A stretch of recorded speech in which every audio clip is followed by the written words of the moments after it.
Hello, Mr. Geiselhardt here, and now we're going to solve this equation, which is number 2 on homework number 6, using the power rule.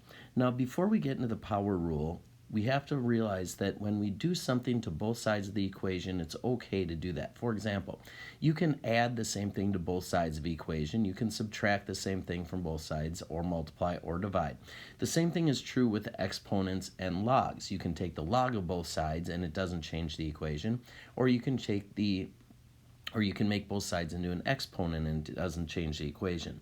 Now, the other thing is that in your calculator, most people will only have two options, either the natural log, which is equal to the log base 10 on their calculator, or the natural log, which is equal to the log base e, which is that number we talked a little bit about before. Either way, you can use either one. It doesn't really matter. I usually just use the natural log because when I learned how to do it, that's just what they told us to use.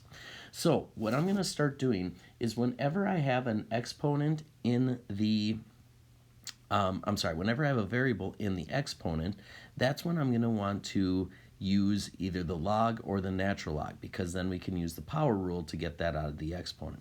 So to start off with, the first thing I'm going to do is just how I would solve any other equation. I want to try and isolate the variable as much as possible.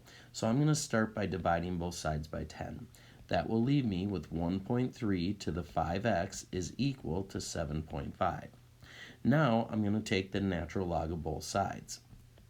Now I'm not going to actually put anything into my calculator yet because I just want to solve the equation. So using the power rule, I know that I can take this 5x and move it out front. So this would be 5x times the natural log of 1.3 equals the natural log of 7.5. Now I can divide by the natural log of 1.3, and I'll get that 5x is equal to the natural log of 7.5 divided by the natural log of 1.3. So then I'm going to go ahead and put that in my calculator, and we would get 5x is equal to 7.6798 when I round it to 4 decimal places. Divide that by 5.